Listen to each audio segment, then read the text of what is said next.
So we're just gonna wrap up this quest really quick. Sorry about the interruption for our YouTube viewers. Whoop. What the hell's... let's try that again. What the crap?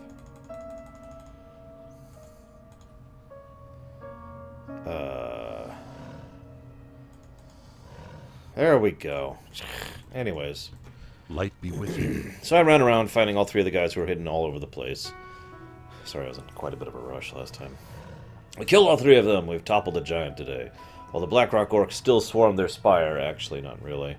I doubt their plans will take them anywhere near Red Ridge anytime soon. You and Keishan saw to that. I'd say we were fairly resourceful here in the steppes. These warlock supplies we obtained certainly came in handy, as did the ash. There were, however, some collected items left over. For the Alliance. What do we got here? Let's see.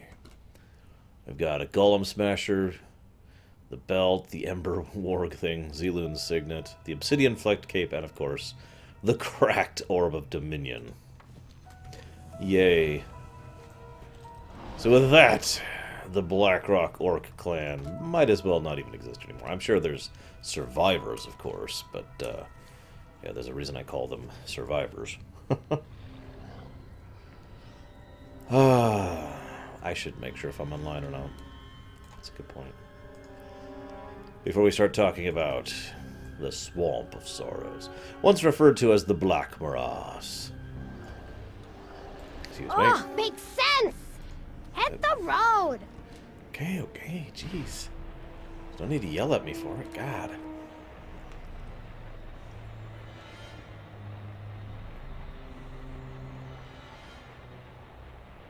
I'll wait to see if I'm online.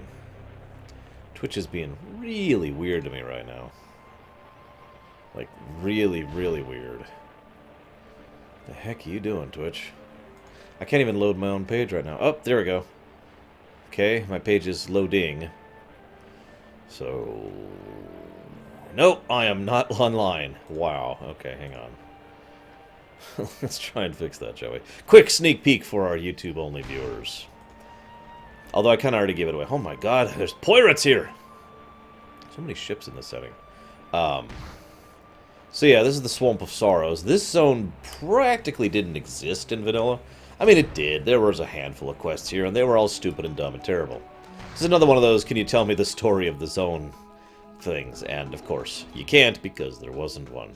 Now there's a lot more of a one, but it's mostly focused on the war plot again. Which I find kind of funny, actually.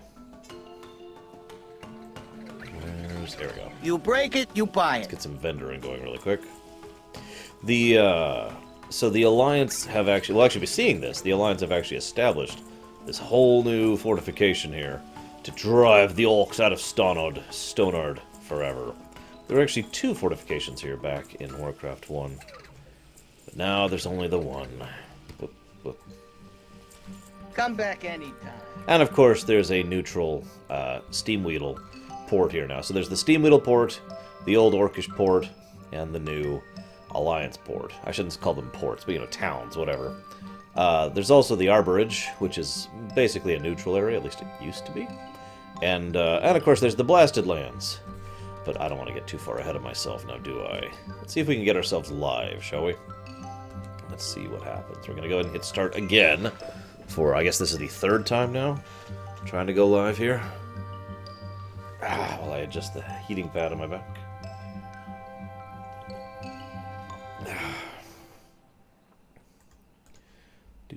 Is there anything going on with Twitch itself? Is it just my connection that's terrible? I mean, maybe it is. Twitch, nothing big's going on Twitch. Let me test my own internet really quick. We may end up repeating everything we just said. Where's the internet? There it is. Where's the internet? I found it, guys. Let's test this really quick. While streaming, no less. This should be pretty definitive.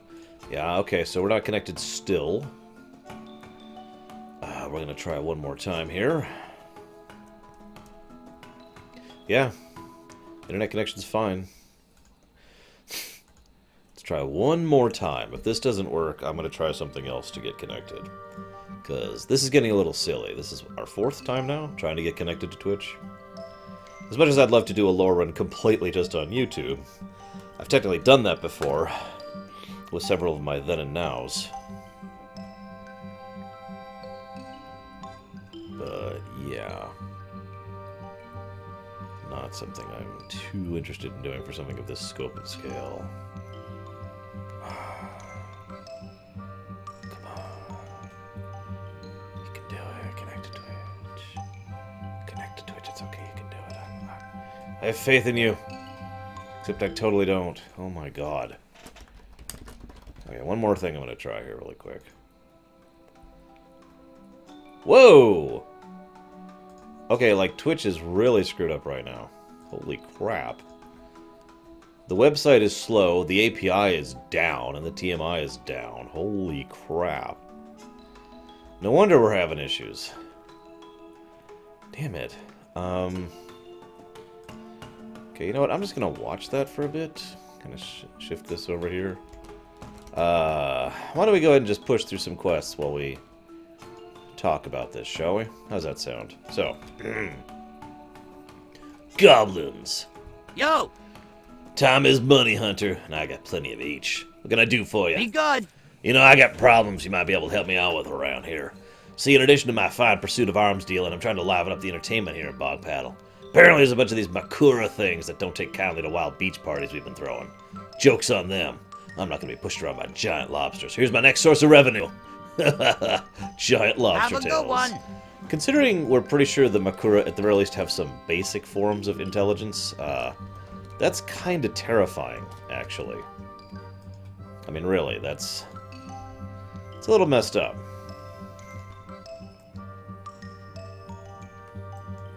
What is this? What am I looking at?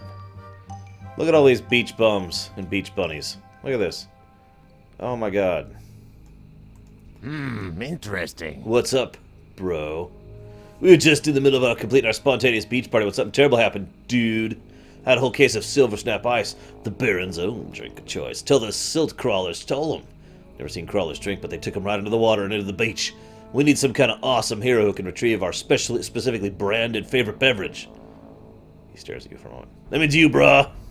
Glad I could help.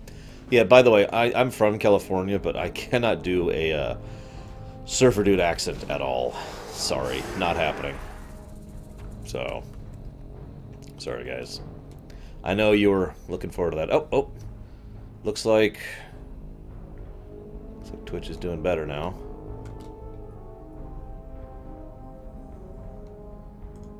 All right, let's see. We're gonna go try to go live one more time here, see if it works. There we go. Okay.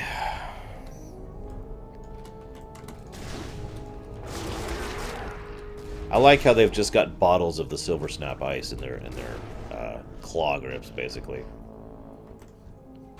It's a nice touch. What have we got on these things? There was tape holding it onto the claw. Oh my god, really? Really? Goblins, I swear. I mean, I don't swear. Although some people would disagree with that. I like how I'm basically shooting down, and still, the bullets are like just going out of my head into them. Jumbo-sized lobster. Gotta admit, if Makura existed in real life, the lobster industry would probably change around quite a bit. What do you guys think? Oh, hey, am I live? I don't even see myself as being live. Quick, someone say Kefka. Where's that?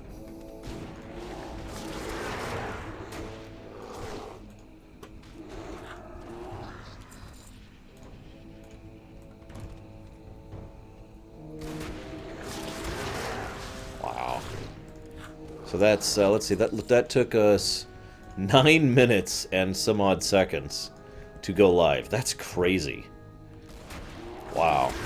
Well, anyways, I hope you guys will enjoy the YouTube-only content, which was incredibly terrible, and didn't actually consist of that much lore.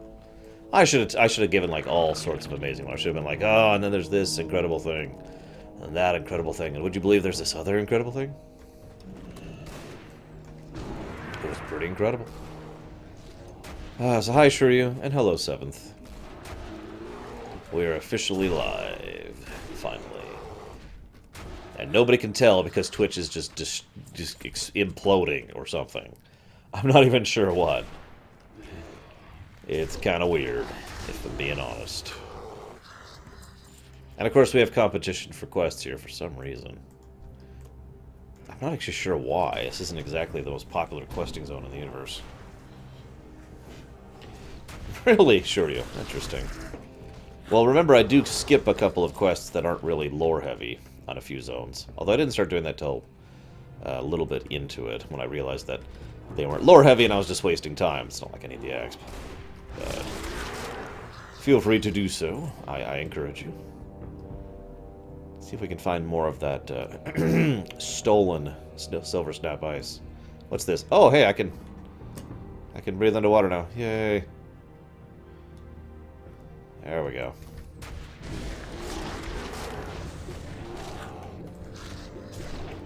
Hey, Lilu. Welcome to Twitch exploding and imploding on itself. Brought to you by your favorite Twitch provider. Twitch! The only Twitch provider. And I gotta be honest, I really have nothing wrong with a monopoly as long as they do a good job of it and don't, you know, turn into railroad barons. But, yeah. Oh, nothing, Eru. Nothing at all. So, let's talk a little bit briefly about this place. So this has been a swamp since forever. This actually used to be, wait for it, troll territory. I know, shocking. This is part of the Gurubashi Empire. Now, I'm not going to talk too much about the troll stuff yet, because it's a little more relevant later, but suffice to say that this was yet another of the zones, or that used to be part of the great Gurubashi Empire, which, if you're paying attention, covers roughly 100% of everything in the entire universe. Okay, slight exaggeration, but the point is a lot of troll zones, and especially a lot of Gurubashi back in the day. This was specifically home to a group called the Hakari, more specifically. Now, the Hakari also had holdings elsewhere. It's not like they were only here. Now, here's the interesting thing. You're probably thinking, aha, the Hakari were the troll tribes who followed Hakar, and you would be mostly correct. However, they were not the zealous, we're going to kill everyone at all costs, evil bastards that you might think. The Hakari included that group, but think of the Hakari as like an overall group. In the Hakari, there was a group called the Atalai. I may be pronouncing that wrong because it's spelled weird, and I am an idiot. But, so, amongst the Hakari, there's the Atalai. Now, the Hakari is an overall venerated Hakar, but when Hakar was like, more blood, the Hakari said, whoa, no. The Atalai, by chance, were like, yes, master, we will do everything you say of us, master. The distinction between the two is actually quite important, because if you've been paying attention, one of the common themes in this whole game is one group of people being blamed for the actions of another group of people. I mention that because once there was a civil war amongst the Gurubashi, and the Hakar followers lost. And so it's worth noting that the Hakari helped the other Gurubashi against the Atalai. Okay? That's important because the Hakari were then banished along with the Atalai, or killed. Exiled and killed. They didn't like that. And that was probably a bad choice. So the Hakari came and built this thing along with the Atalai. By the way, this literally means chosen of Hakar, is what the name of that, the Atal Hakar temple. Temple of the Chosen of Hakar, basically. Probably not the best decision they've ever made, but it's okay. The Green Dragons had a handle on it, so it's all good. Hey, yeah. You got the goods, bro. Our ice-cold, refreshing silver snap ice. I can't thank you enough, dog, for this entirely spontaneous act of heroism. Here, have your own bottle as a totally sincere gesture of thanks. Be sure to tell all your friends how good it is. Hurry back.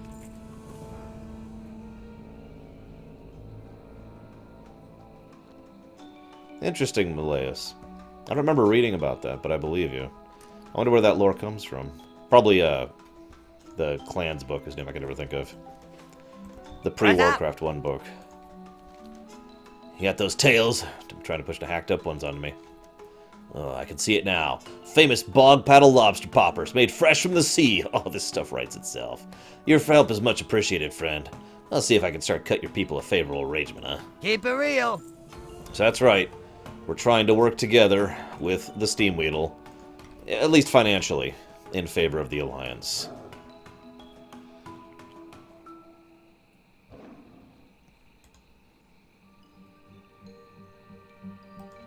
I raise my eyebrow at you, sure you. Here's another favor you can do for me, pal. We had a whole shipment of landmines come in from Booty Bay, but someone stole them in the night. Whoever it was sloppy because they just dropped them all over the swamp. No goblin would be that careless. I need you to go gather the landmines. I'm pretty sure they're perfectly safe and disarmed. Every single one. Yep. Be good. The Staggle Bog, east of town. East of town is swarming with crocolisks. Swarming, you hear me? I've sold every bit of crocolisk you can imagine. Hides, teeth, tails, tongues, eyes, you name it. Point is, they ain't selling no more. Too many crocs. We're oversupplied, underdemanded. So since there's no use to me, and they occasionally eat my guests, could you kill the suckers? Yeah, Keep sure. it real. So hey, by the way, how you doing? On behalf of the illustrious and always neutral Steam Weedle Cartel, welcome to Bog Paddle. We're proud to be the only beachfront resort and military-grade weapons yard in the Eastern Kingdoms. You guys may have that little war raging south of you, but inside these walls, it's all fun and games. So take a load off, have some R&R, and a drink or two, and keep out of trouble. Or my bruisers will remind you what neutral territory means. Be good. We ain't joining the Alliance, and we ain't joining the Horde, because you're both dumb. He didn't say that last part, but it was implied. Time is money, friend. You there, just you. You want to put in a good word of trade, Baron? Give me a hand. I heard you're the one who got all those macro tails. Oh, they're wonderful, especially with butter. But not enough for a proper swamp food. I need drumsticks. Keep it real. Sure, I can make drumsticks happen. So yeah, the Swamp of Sorrows used to be basically a dead zone. It was here for the Sunken Temple, ST, if you prefer. And that was kind of it. Most of the quests here were practically non-existent, and most of them were also Horde-centric. Now... okay. I disarmed that landmine. Doesn't that count? No? Okay. The Alliance have decided, you know what? We hate the Horde. So they're here to try and prevent the Horde from existing anymore. Now, a little bit of a fun fact from Warcraft 1. So there used to be this massive swamp in this area called the Black Morass. It was rather large. In fact, it covered basically all of this whole area over here. So it's about the size of Stranglethorn Vale, roughly. The Black Morass, or Black Morass if you prefer, is where Medivh crafted the Dark Portal.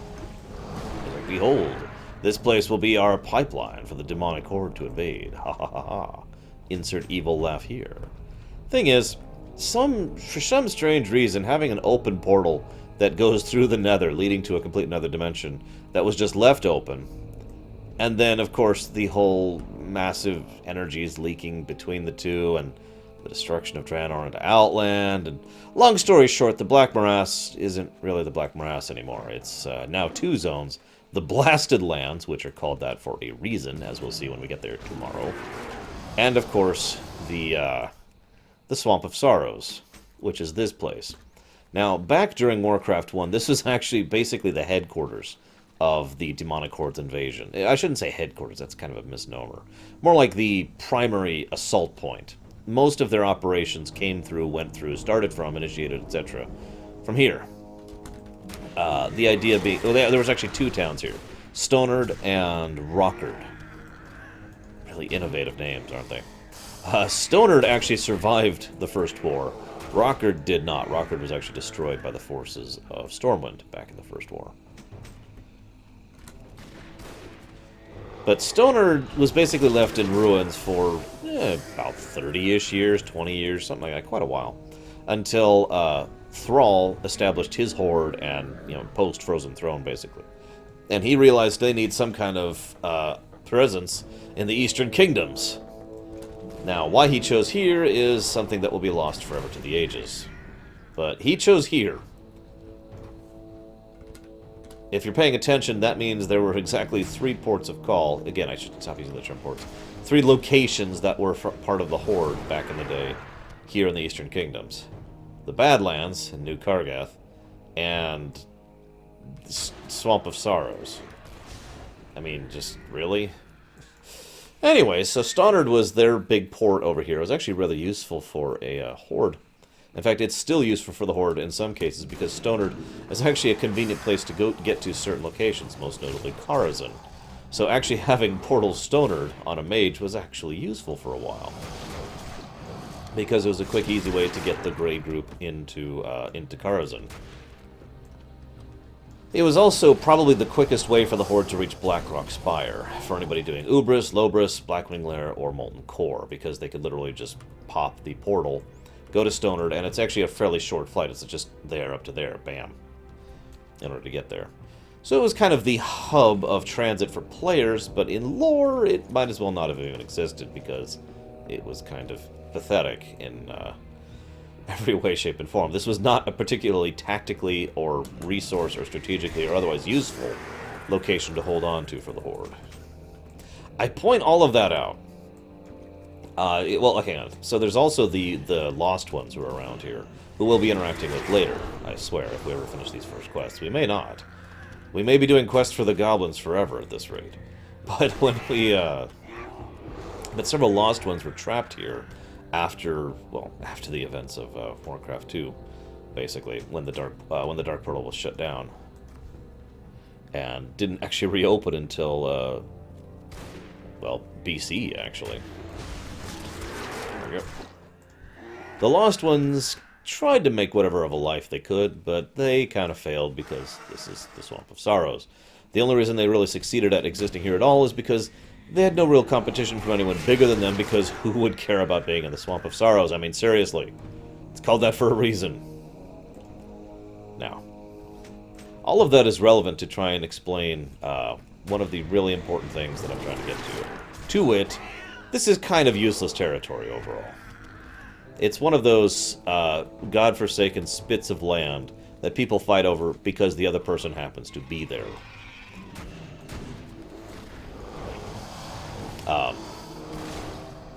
Shrug. I don't have much else to add to that. But the Alliance, once they went to war with the Horde during, just prior to Cataclysm, decided, you know what? I hate the Horde, and that's why they're here to deny the Horde this location. Fairly simple when you think about it.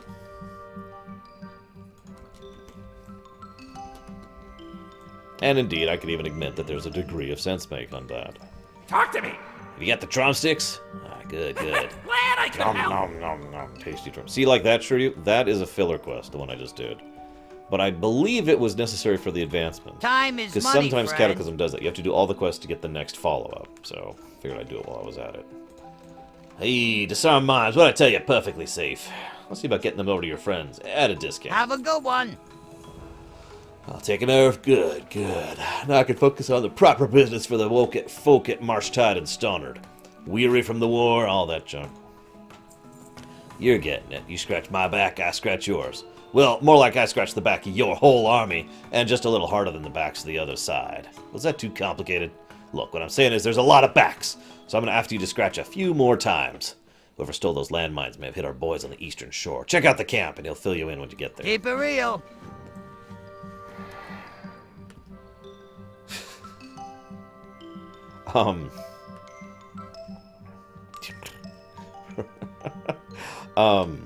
So yeah, like I said, whether you're here as Horde or Alliance doing these Goblin quests, basically you're trying to convince them to favor your side economically in the coming war.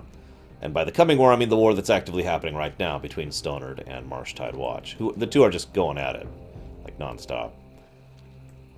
What I found myself wondering, though, how the heck did the Alliance build up Marshtide Watch? I mean, they would have had to, like, go through Burning Steps or something, which, I mean, I guess they could do that.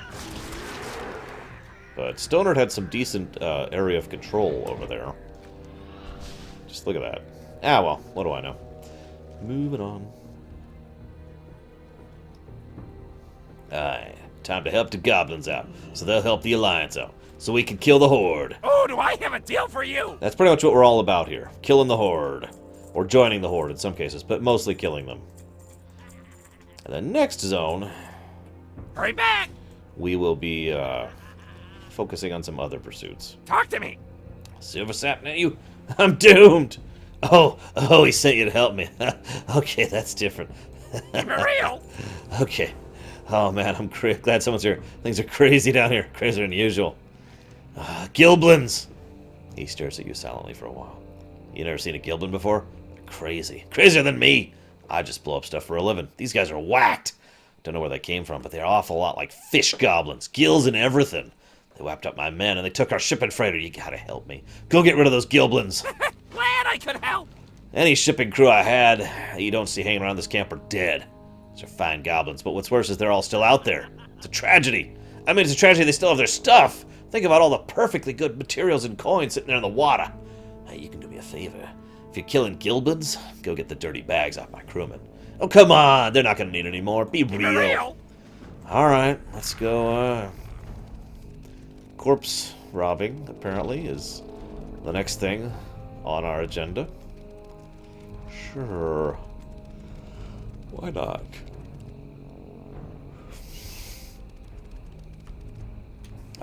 Probably Lilu. I don't know, I've never looked. Why do you ask? Oh, I get why you ask, because you want to do it for yourself. Well, let's find out. We will now play the add-on game. Aha! Behold! The color-changing options exist. So these are Gilblins. I'd love to give you tons of in-depth lore on them, but it doesn't exist. They're Gilblins. The end. They're literally underwater goblins. Actually, there is a little bit of lore, but it's all presumed. The idea here is that the assumption is that when the goblins who were present during the War of the Ancients, because there were some goblins there, were shocked to the bottom of the sea along with the Night Elves. Well, the Night Elves became the Naga, the goblins who were there became the Gilblin. And because the Naga are the Naga, the Gilblin quickly became the slaves, if you follow my reasoning there.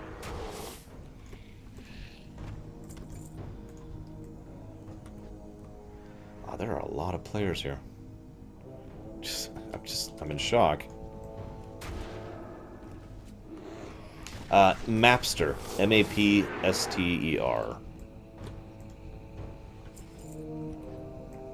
It's a good add-on. It's got a lot of flexibility about it. I haven't customized it at all on these characters. That's just pure default. But you can customize it as much as you want. Some transparency options, mobility, changing the size, that kind of thing. These are definitely dumb goblins. They have an absence of Kajamite, so they have the ability to think and reason. They're technically sentient and sapient, but their cognitive capacity is really low.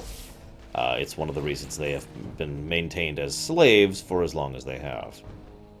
They're kind of the equivalent of the... well, no, they're even worse, actually. I'd say they're even worse than the... what are they called? The pygmies, who we encountered earlier, and will encounter again in the future.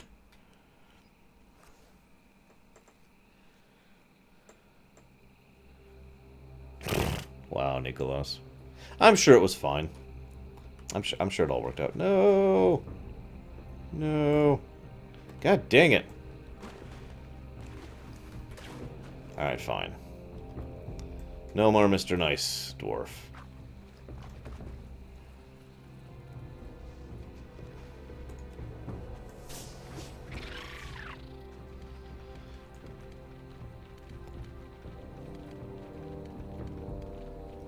I'm just gonna wait on the water. Damn it. For another corpse to spawn. I'm just gonna do this for a little bit. This would be an excellent time for Q&A as I'm doing these quests here. Or this quest, I should say, at this point. Because I got 4 more of these damn things to get.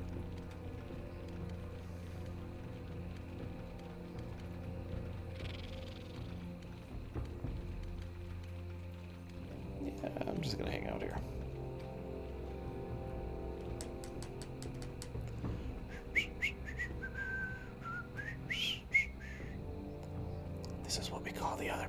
problem. Right here.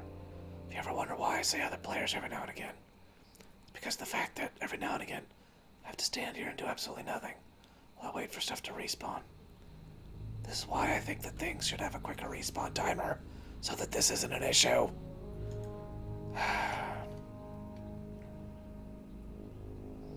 I've seen that one too, Shuryu. Quest completionist or something like that. Unless it's a different one that does the same thing. Hi, meter. Oh my god. This just hanging out, waiting for some respawns. So maybe I'm a little bit like less tolerant of waiting for respawns than some other players might be, because I've been playing MMOs since the late 90s. Back in the day, respawn timers were 5 minutes, 10 minutes, 2 hours. This is not a joke. There were respawns that were slower than 2 hours. We actually had a whole concept called the respawn dance back in the day, especially when we didn't know the respawn of a particular mob or entity. So we'd just be like, doing the dance, boo-ba-doo-boo-ba-doo-boo. This was back before Slash Dance was really a thing, so we just kind of make up our own dances by jumping around like idiots. And, is there another? Nope. Well, you can guess how successful it was. It was to get things to respawn. So what I'm trying to say is, I've kind of already done the whole waiting for respawns thing. It's no longer a matter of impatience. This is just silly. Look at this. Nothing has respawned. Oh, there. One guy just respawned. Quick. Quick. Okay, now I just need 3 more. God. If I had to choose a real life, if I had to choose a race to live as in the World of Warcraft universe, as if... I've actually been asked this question many times, Kizika. My answer is a Blood Elf. Because, well, A, I don't really want to be a Draenei, and B, I would like the immortality thing. Am I going to continue into Outland? Nope! We're not doing Outland after these zones. Can anyone guess why we're not doing Outland after these zones? For those of you who don't already know the answer to that question. Yep. Yeah, it's probably already taken. Damn it.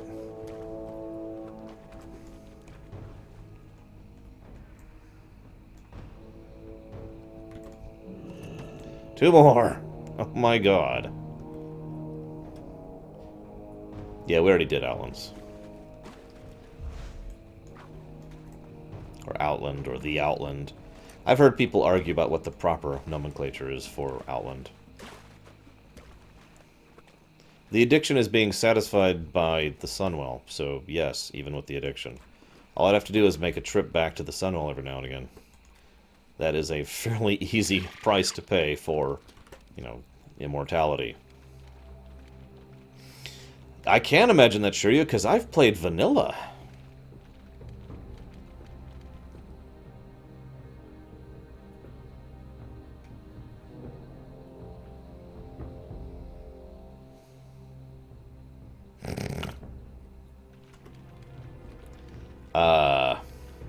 I'm hesitant to call that canon, Malaeus, because I know what you're talking about.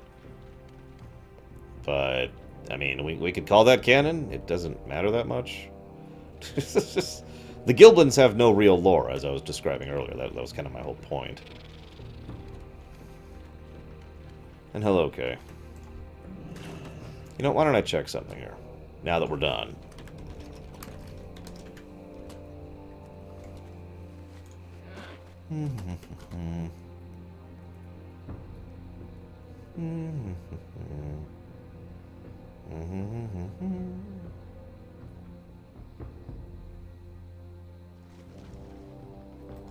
Meh.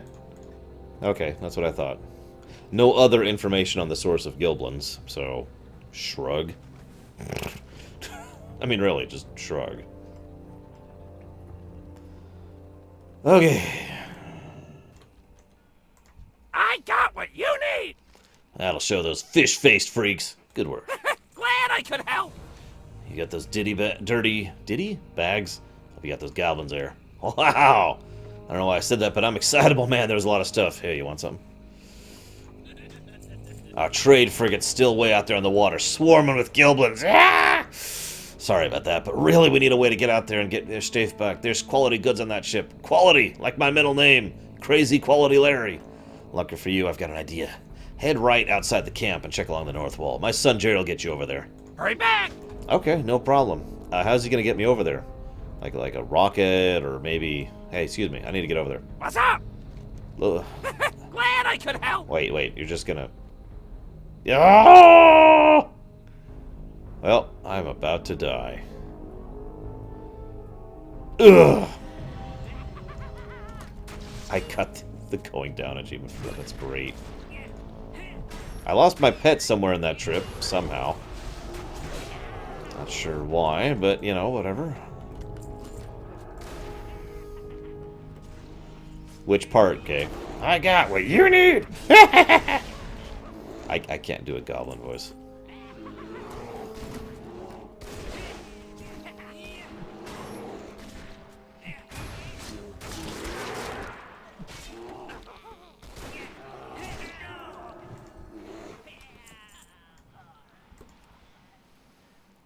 So this is a 3,000 count fuse. Very luxurious fuse. Some people have, 1,000 count bed sheets and whatnot. No, this is 3,000 count fuses. If I have to explain why, you don't know goblins very well. You're right, excuse me. Next time I get shot up a count, I'll shout, "For the Horde!" as loud as I can.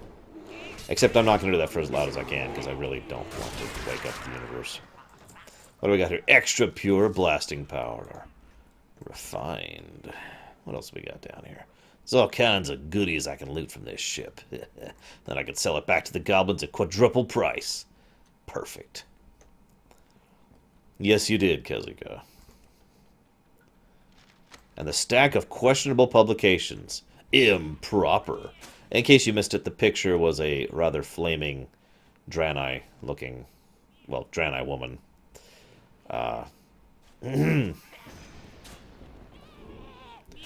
Gotta have all the finest things in life, I assume. Oh, here we go. So, as I was saying...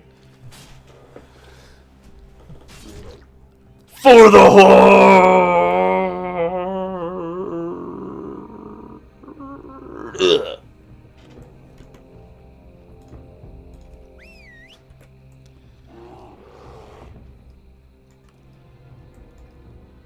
I got the best deals anywhere. You got it? Did you get it? Did you try the cannon? You didn't explode. Oh yeah, here's the icon I mentioned earlier, the stack of questionable publications. My high-grade fuse, my imported blasting powder, and my hello, I'll just be taking that.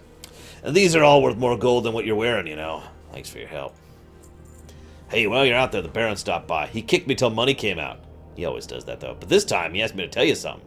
He wants you to go south and help our herbalist out. Oh, okay. Hurry back!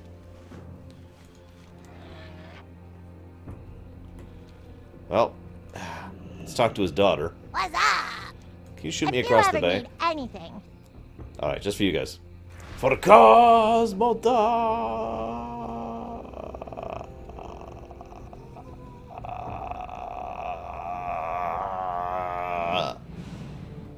On.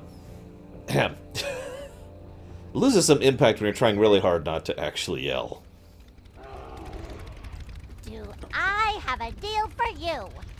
So nice to have someone dropped in. Modern convenience, can't get enough of it. Keep it real. I'm afraid the rest of the steam wheel here are gone. All the young ones at the camp to the east were lost when the Murlocs came.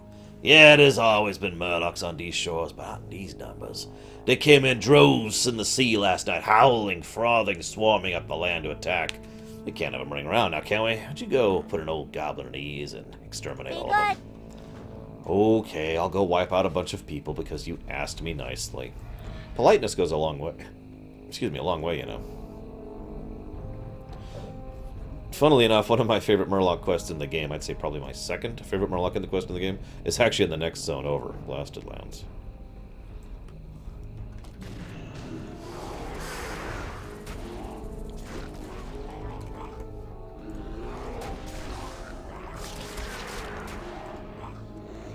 Damn it.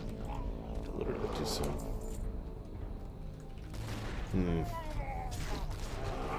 What do you guys think? Do you think we're actually going to hit 60 on this character? We almost didn't on Iron Man.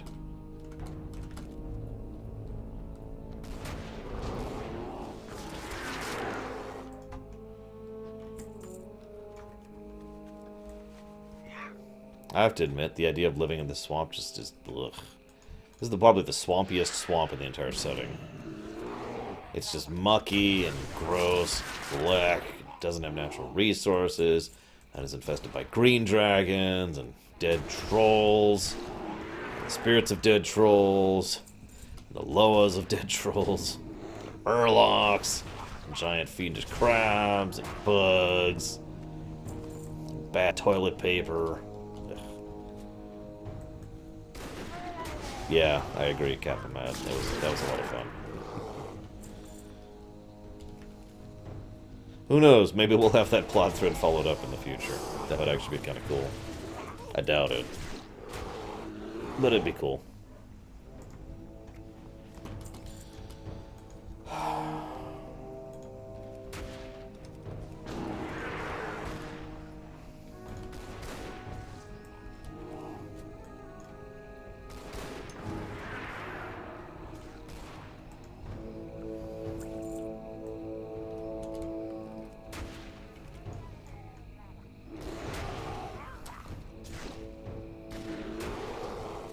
I guess that's true. The Black Morass was a little bit swampier than here.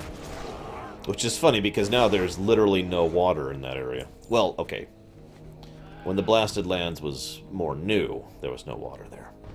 Nowadays, there's a little bit of water there. Which we'll discuss when we get there. Woo, Horde. For the Horde. Excuse me, I guess I'm gonna do it for the Horde. See, that's why the dwarves don't join the Horde. Every time they try to say, for the Horde, it doesn't quite get with their accents, and they can't quite get the words out, and people just make fun of them, and then they get all embarrassed about it.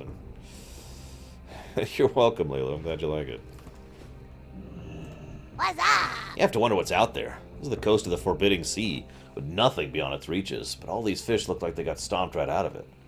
What's more, I saw where they've been going. They've been seeing sea creatures acting oddly through the whole swamp. Murlocs, yes, but even before that, the Giblins, the Makura, and some Naga. Something's calling them here and working them into a frenzy. Many of the creatures have been drawn to the cavern to the west. Something's down there. And if it gets any stronger, we'll all start wandering in there, too. Have a good one. Alright, let's do this, guys. That's true, Kay. Alright, we need to tell you how to say for the Horde. Remember to say it with enthusiasm, but not too much enthusiasm. We don't want you to overexert yourself. We know some of you have accents that are difficult to say it with. The Draenei are like, we will destroy the world for the Horde. It's like, no. Try it again. There's no destruction here.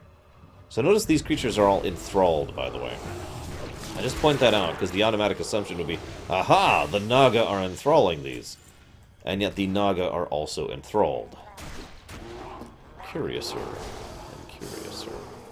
Another reason why the Swamp of Sorrows sucks. And as the Goblin Lady pointed out, it's actually possible, if this is left alone for too long of a time, the Goblins and the humans and the Orcs would probably also be enthralled by it, because that's kind of how that usually goes. Whoops, I'm going the wrong way. Wrong way.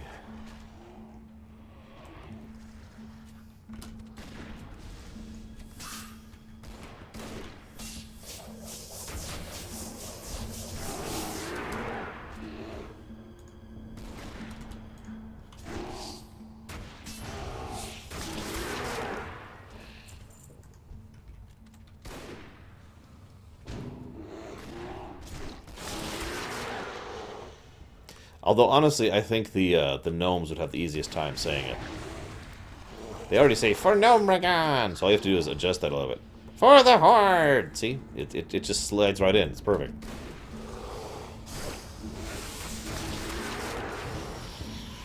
Alright, let's find out what's the source of all of these problems. Nothing, apparently. Oh my god! This, ladies and gentlemen, is a Naraki. Servium. Joy.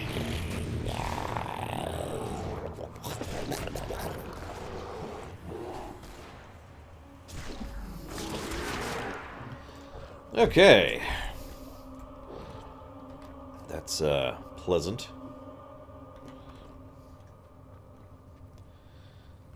Well, it's not quite as bad as the Thorian, but, you know, it's not exactly good. It's okay, though. We took care of it. We will never be bothered by the Naraki ever again.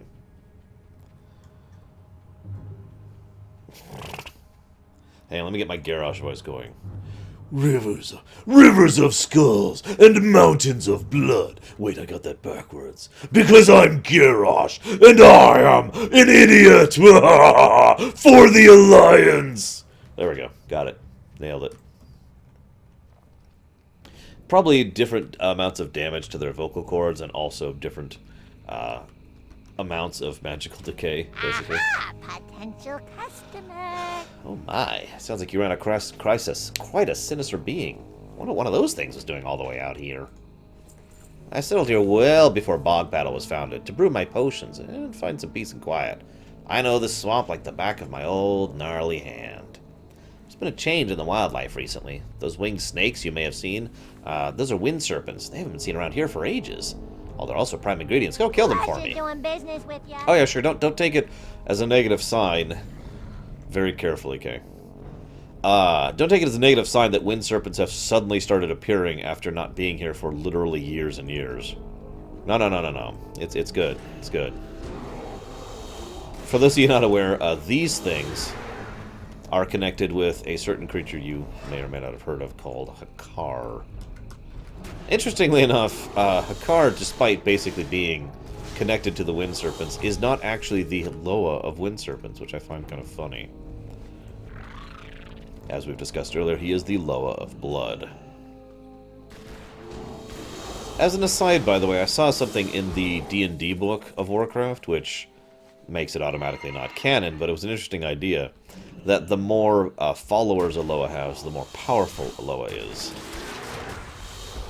That would be in direct contrast to several things, but, you know, it's the RPG book, so it's, like I said, it's automatically not canon. It was still just an interesting idea I wanted to share.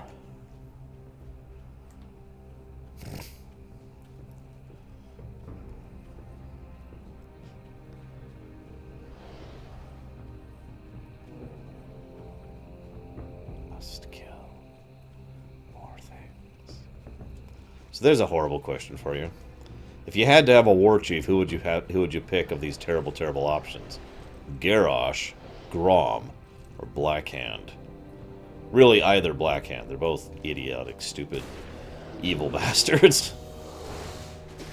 Alternate Blackhand's overall motivation could be best described as, I want to burn the world. That was without any demonic taint. He just wanted the world to burn. Alright, we're just going to hold our mount here for a little bit. I'm sure his face will be fine underwater like that. No, I'm kidding. We'll never do that to our cute little yak. He deserves better.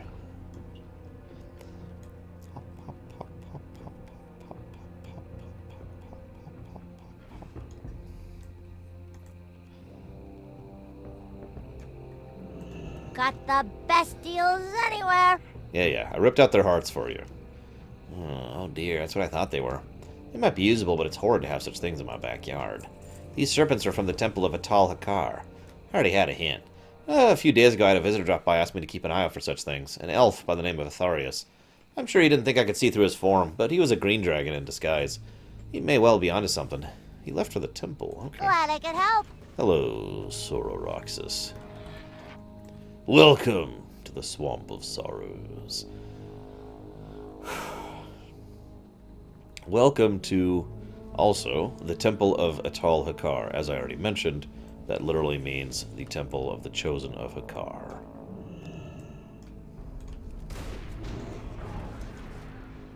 As you can see, it is now referred to as the Sunken Temple. Although in lore, actually more of it is underwater than it appears. Here it looks like most of it's actually above water, but no, in lore, most of this is underwater. So what happened, as it turns out, this is kind of funny. The Atal Hakari... okay, so the Atalai were banished here because they wanted to summon Hakar into the world. Nobody liked that, including the Hakari. However, once they defeated the Atalai, as I mentioned earlier, the Hakari were banished too. So the Hakari, out of bitterness and a need for revenge, came here and were like, you know what? Sure. We'll help you summon Hakar, just so we can get revenge on those Gurabashi bastards. So between the forces of the Hakari and the Atalai... I really wonder how that's supposed to be pronounced. Atalai, maybe? I don't know. The Atalai, they crafted this, the Temple of Atal Hakar, nowadays referred to as ST, Sunken Temple. And they were going to use it as a massive focusing point to summon Hakar back into the world and take their revenge. The reason this wasn't a good idea was because of these guys. This is a green dragon. I know he doesn't look like one, but trust me, he is. The green dragons happen to roost in this area, just normally. This is one of the locations the green dragons just hang out in. So they more or less just happened to be here when this was happening. And they're like, whoa, whoa, not cool. And so they turned the temple of the non-sunken temple into the sunken temple, if you follow my drift there. Hello. The goblin sent you. She has a cunning eye, that one. She speaks the truth. I'm here to stem the tide of corruption seeping from the temple. If you would save your people from a wicked fate, I ask for your assistance. Be careful. The trolls that lurk within this temple have done grievous harm to my kind. We were sent to guard this place, and were instead used to unleash terrible powers within. I must beg you for the help only a mortal can give. You can be the hand within the temple. Should I enter myself, I risk being turned against my brothers as well. We shall make a pact. If you wish to help, first gather some artifacts from the waters around the temple. Good luck, friend. Mortal. Where's the mortal counter? There it is. Mortal. There we go. Ah. Ah.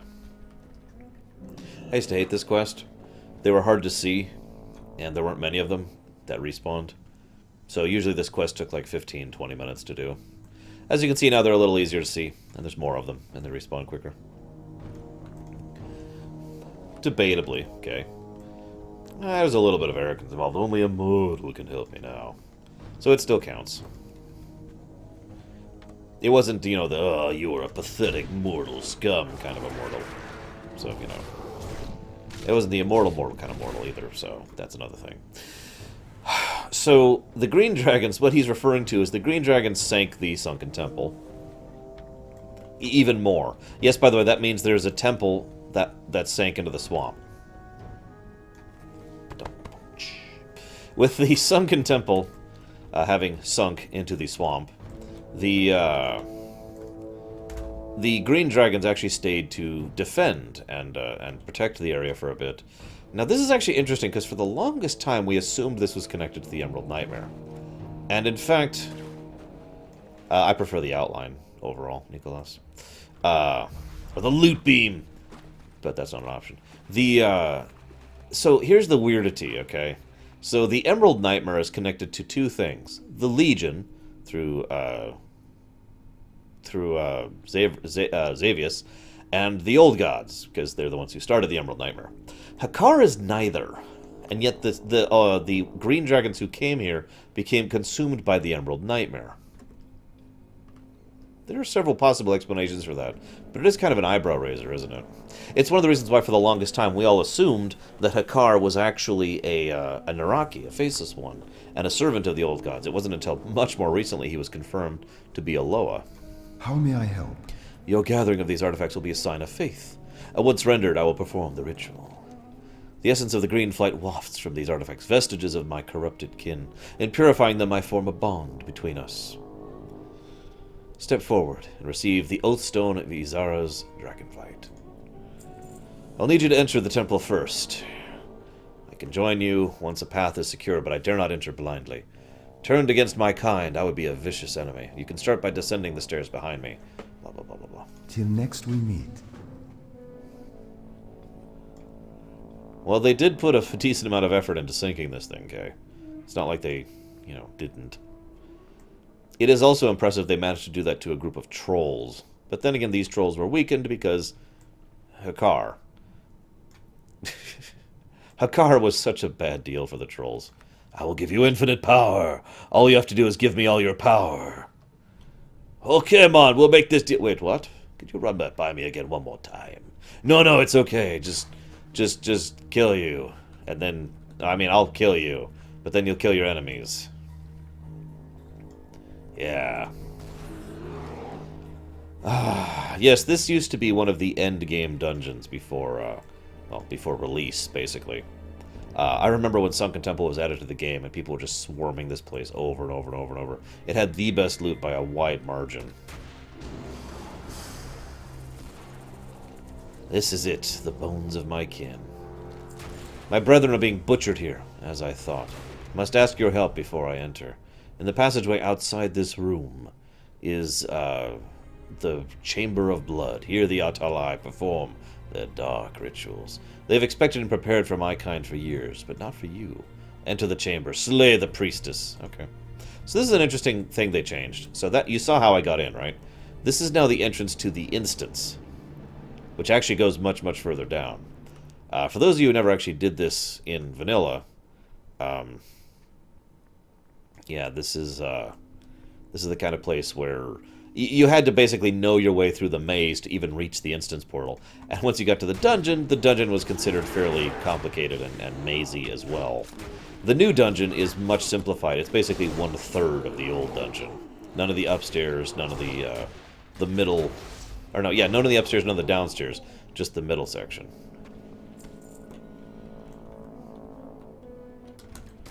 They also revamped some of this area for the Cataclysm quests.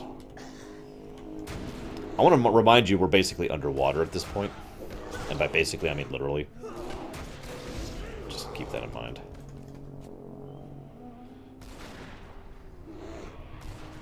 I'm not sure the dragons have the ability to blow anything up. Especially at that point in history. Because this is a while ago. Like a long while ago.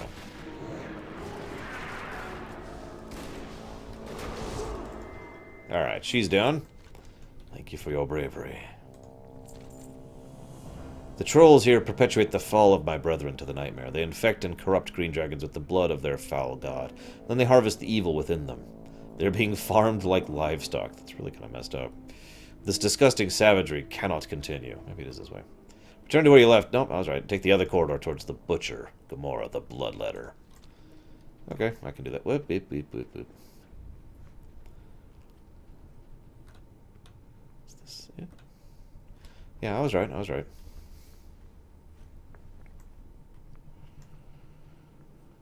I have to admit, I am curious of the logistics of how the Green Dragons managed this. Really, I am.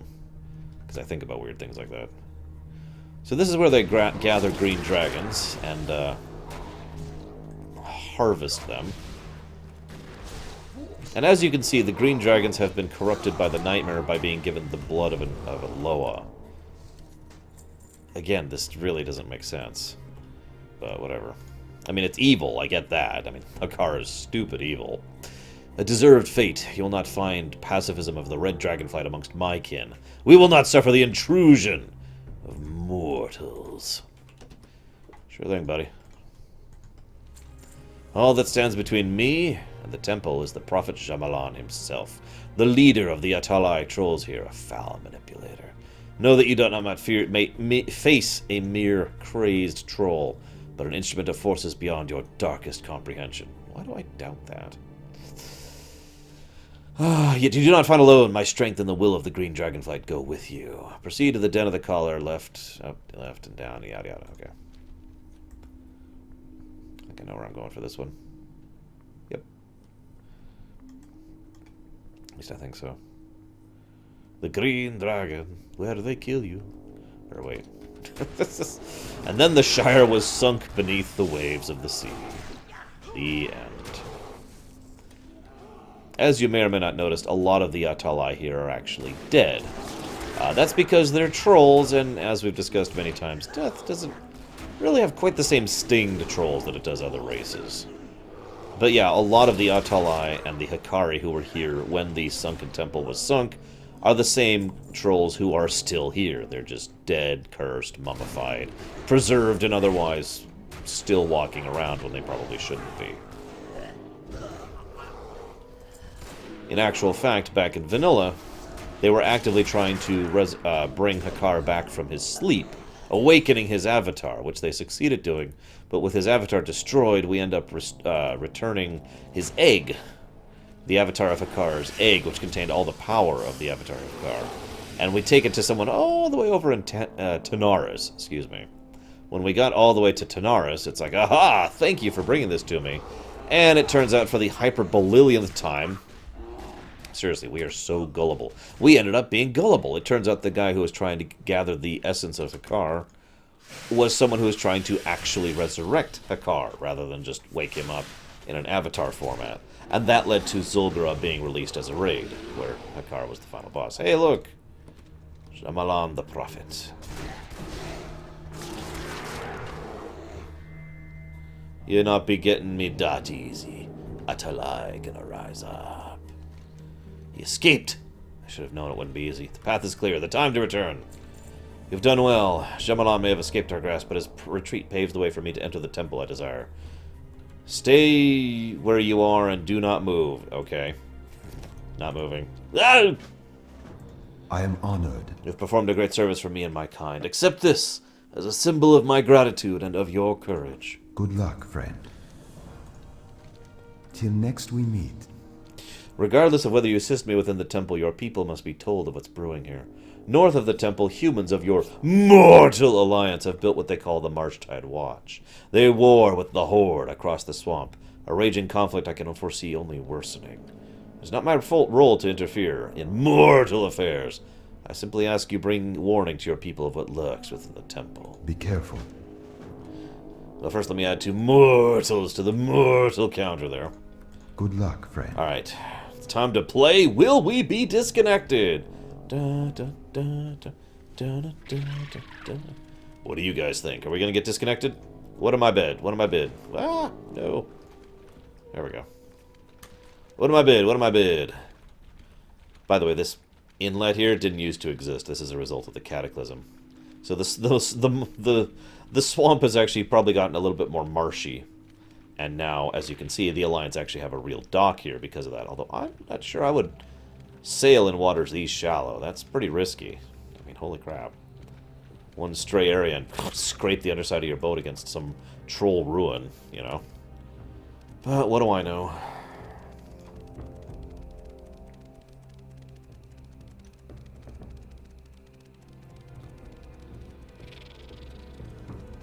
But before we do the Marshtide Watch, we're going to do one other thing. I just wanted to get here first. I have, like, no viewers right now, too. Ah, well, it's understandable. Wow, that is a large army. Holy crap. Alright, here we go. Disconnect time. This is it, guys. Oh, God, they actually have even, like, oh, what do they call this? Dry dock and everything set up. Where's the inn? Unless this is it. That shouldn't be it. We'll try it. If it's not it, whatever, I'll just log. Yeah, it's not it. Okay.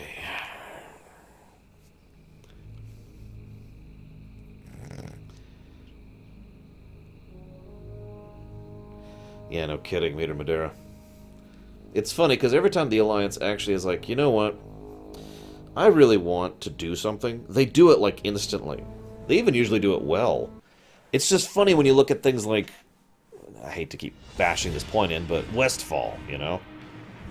It's like, you know, if you actually wanted to reclaim Westfall, you would do it. Ah, disconnect. I really hope they fix this issue soon. The good news is this is our last server swap for at least a day. Probably 2 days, actually. Possibly even 3. Alright. Second disconnect. Here it comes. Oh, no, we're there, we're there. Thank God. Ah. I've had like 2 or 3 in a row before. So, the Temple of Atal Hakar. The Temple of the Chosen of Hakar. So there's the green dragon we just helped get in here. Just realized I should probably purge this. Purge, there we go. I am honored. Hakar is known by many names. The Blood God, the Soul Flare. Titles aside, he is an entity of enormous power with malicious intentions on our world. My flight discovered this temple early on and sank it beneath the Swamp of Sorrows. Unfortunately, we only seemed to aid the Atalai by ensuring their efforts to summon Hakar went on undisturbed. Good job, guys. Many of the dragons tasked with guarding the temple have been corrupted, and the Soul Flayer's presence grows with each passing day. I cannot stop him alone. Together, though, we can stop the madness.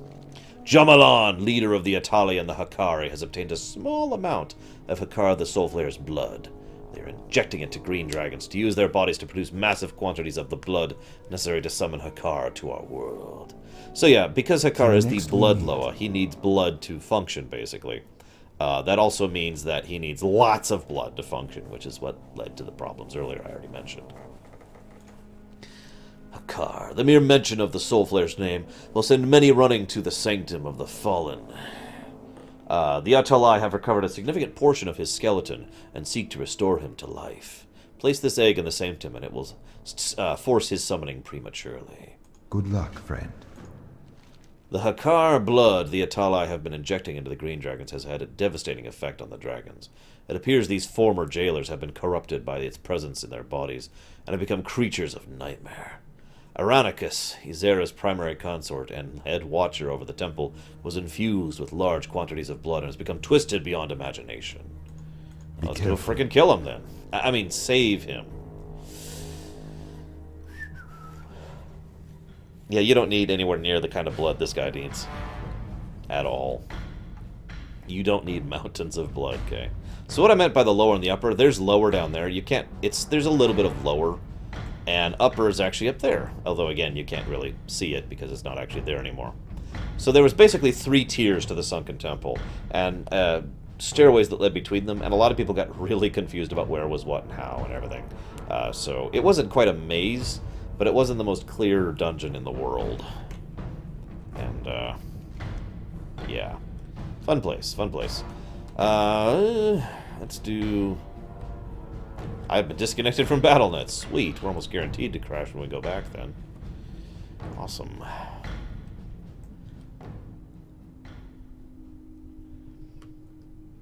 Not if you don't. Not if you have a force field going, okay? Although that does still make my point for me. So up there is Jamalan, the Prophet. Jamalan is the current leader of the Atalai, the extremist sect of priests who fanatically worship Hakar. While in deep meditation, Jamalan received instructions on how to resurrect Hakar by using the blood of his draconic foes, the Green Dragonflight. Jamalan and his undead bodyguard, Ogum the Wretched, stand ready to oppose any who would prevent Hakar's return, although the priest's actions may unleash upon Azeroth an even more terrible force. Emerald Nightmare. The Soul Flayer shall live again!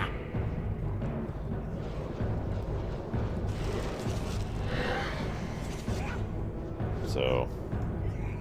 Earth Grab Totems. Earth Grab Totems. Rip his head off there. There we go. Look how casually we do that.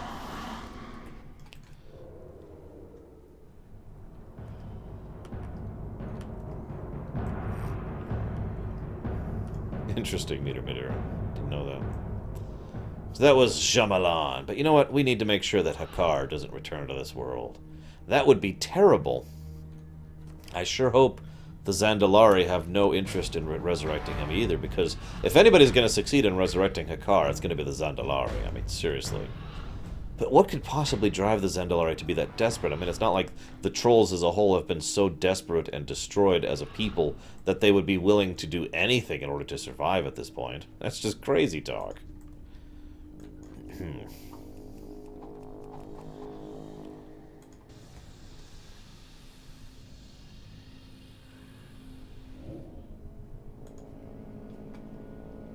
Die, mortals! Mortals. And he's dead.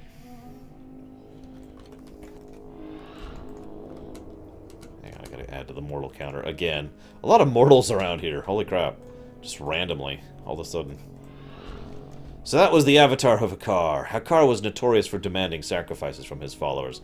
Many millennia ago, it's been a while, he instructed the Atalai to bring forth his avatar, using blood ritually drained from living victims to feed him. The Atalai priests now seek to raise his avatar with a modified version, one that involves sacrificing the green dragons. If they succeed, the reemergence of his avatar could spell doom for Azeroth. But probably not, because despite being the strongest Loa in this setting, he's not actually that strong or that significant. Hey, it's the Shade of Veronicus. So this was the primary consort of Ysera. He was actually one of the major aspects of the Emerald Nightmare quest chain back in Vanilla. If you remember, we ended up giving his essence in Vanilla to a guy in Winterspring who was just eating dragon souls for power. Lovely guy. I pointed him out when we were going through Winterspring. He also, however, managed to come back, and basically we had to fight him as an 80-man raid. I'm kind of being serious about that. In fact, we did it as a 160-man raid. So, you know, yeah, we had to fight him in Moonglade, and once we did so, we redeemed him, and Irenicus was redeemed at last from the Emerald Nightmare, and helped us to restore the Rod of the Shifting Sands so we could open the gates to Ankarash. Now, he's just kind of doing his own thing, really. The evil cannot be allowed to enter this world. Come, my children! Whatever. Down you go. What does it say about him here? Let's see. Irenicus, former consort to Ysera the Dreamer, was sent to guard the ruins of Atal Hakar and prevent Hakar's emergence. Once within the temple, he and his retinue were corrupted by its dark forces, and he became a shade, pulled between the realm of the Emerald Dream and the physical plane. Despite his corruption, Irenicus may still call upon his powers as a green dragon to spew corrosive acid at his enemies, or trap them with an eternal deep slumber. Also, there's two other things I haven't talked about. 4 promising young drakes accompanied Irenicus to the Temple of Atal Hakar, eager to prove themselves by serving a great and powerful worm. That was one of them I just killed. One by one, they were captured and tainted by the Emerald Nightmare, and now they wander the halls of the sunken temple, lashing out at all who intrude upon their waking dream. So, summary. Don't underestimate trolls.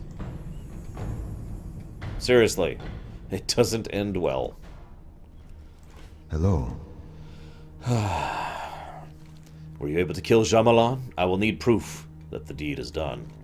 Excellent. I suspect without his leadership, the trolls will fall to infighting. Till next we meet. You have successfully stopped Tekar here, but I fear we are far from done. The Atalai transported most of the blood they produced to Zul'Gurub, where the Hakari worked to summon the blood god there. I do not think this was ever meant to be the place of Hakar's arrival. It was merely a test to see if the blood was potent enough. Hakar can only be summoned in Zul'Gurub, and I fear we may be too light to stop them with the blood they now have in their possession. Dun, dun, Be dun. careful. You defeated Irenicus' shade? This is most troubling. Let us hope his full form does not still exist outside the temple. Only Ysera herself is stronger than him in our flight. Good luck, friend. But it's okay, because we have his essence now. Yay. So, we have basically just ensured the destruction of the Atalai, but not the Hakari, and not a certain individual who you may or may not recognize the name of, Jindo. Now, we've actually already encountered Jindo in this particular lore run, on another character, actually. Oh no, it was in this character, on Stringlethorn Vale. And, he's kind of working to rebuild the Gurabashi in Zul'Gurub. But I don't know. I don't think Jindo would ever be stupid enough to resurrect Hakar. What do you guys think? I mean, who would be stupid enough to resurrect Hakar? Seriously. Just craziness. Alright. Disconnect timer +1, probably. Yes, I know that, Just Bender.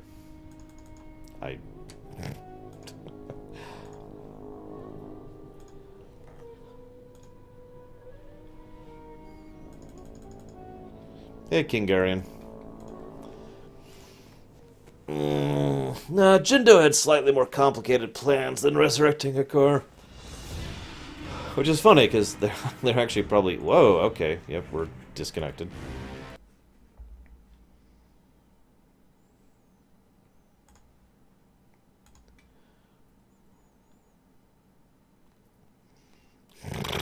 I was gonna say, a follower of Hakar would probably be hated by literally everyone, even other trolls. Even the Zandalari would probably look at you like, dude, not cool. And the Zandalari are frickin' evil. Well, pragmatic. Pragmatic to the point of evil. Yay, no disconnects. Well, the one disconnect. So one disconnect, that's not too bad. Alright, let's take the war to the Horde. For cause!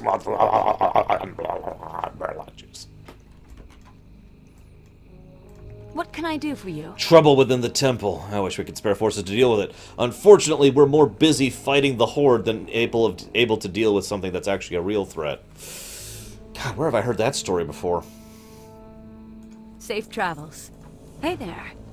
This land is where orcs and humans first spilled each other's blood. Not a mile south lurks Stonard, where the orcs first grouped to invade our land. It was here they amassed their armies before we even knew they existed. It was here they started the first of 3 wars with their attack on a small alliance town to the west. My town. The town where my parents died to save me. But I'm not here to settle a grudge. Oh, of course you're not. You're here to win a war against people who had nothing to do with that. By the way, fun fact, there's blood elves over there too, but I'm sorry, I don't want to get into that right now. Orcs and humans, the war raging across the entire world. The last thing we need is a horde settlement right in our backyard. Red Ridge, Duskwood, even Elwind are a day's march from here. We've made the first strike, and I don't plan to give the horde a chance to catch their breath. So consider yourself deployed. Grab a weapon, join the troops, and kill orcs. Have a good one. I want victory to be totally assured here. Having more resources isn't enough. We need to make sure the enemy has nothing. Stonard's forces depend on the lumber gathered from the surrounding woods. The orcish peons that chop the lumber may not be warriors, but they still know nothing but hatred for the humans. Show the peons no mercy. I want them killed and the supply of lumber cut off completely. See you around. You could say a lot of things about peons, but knowing nothing but hatred for humans, really? Live another day. Hello, Hunter. I am what is referred to as one of the broken. I like the lost ones, though not as badly as they. We were afflicted by fell energies that transformed us from our original Draenei forms. When the dark portal closed many years ago, regret and fear killed any of us who had come to these lands. In despair, they cursed the name of the light and sank into violence and hatred. These fallen souls are now called the Lost Ones, little more than mindless monsters. They grow more corrupt by the day, and as they die off, they have begun to kidnap from the harborage. They are beyond help. Their suffering must end. Will you please put an end to their mercy? Peace for you. Misery! That's why I was misreading that. The Lost Ones who live in the fallow sanctuary look like we do, but they are monsters, driven mad by the rigors of our journey to Azeroth. Once our brethren, they now live in fallow sanctuary to the west, catching or killing any who wander near. And they have stolen something sacred to us, Draenei crystals. We lack the force to enter the sanctuary and reclaim our stolen Draenei, but without those crystals, we may lose our way. You come back sometime. They really did make a decent port here, given how little they had to work with. This is a swamp, I want to remind you. You know, a swamp of... Whatever. Let's go kills. Okay, so how many of you out there have played any of the RTSs of Blizzard make? You know, StarCraft, Warcraft, StarCraft 2, Warcraft 2, Warcraft 3. I ask because it's kind of considered a common tactic under certain styles of play to attack the enemy's workers. And, you know, kill off the enemy's resource farm source of resources. Source. Anyways, the I just mentioned it because that's, you know, I totally get that and I'm with that as a game tactic when playing a video game. But it always just kind of makes me tilt my head a little bit because from a role-playing perspective or a lore perspective, that's just kind of messed up, isn't it? You're a guy who has been either conscripted or volunteered to try and support the army in any way you can, even though you basically can't. And you're out there trying to do your thing, basically undefended. You're not actually a civilian, because a civilian is something different. But you're basically like the in-between step of a civilian and an actual member of the military. There's actually a term for that, I forget what it is. But you're basically support staff. And it always just kind of messed up when you're killing off the support staff, you know? It reminds me of that scene in FF12 I pointed out where they're like, you know, where you the Arcadian soldiers charged in on a bunch of effectively defenseless mages and just chopped them down as they cowered in horror. I mean, yes, they were a military target that needed to be defeated, but there was no need to murder them. They, unlike us, had the choice not to kill them in cold blood. But what the hell do I know, right? I don't know, it always just bothers me a little bit.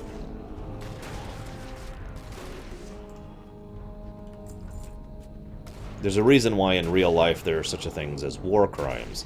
And in fact, attacking medics on the field, well, from some people's perspective, is considered a war crime. It's similar an allegory there. The medics aren't really proper military, they're support, right? But they're also not civilians. Yeah, exactly, okay.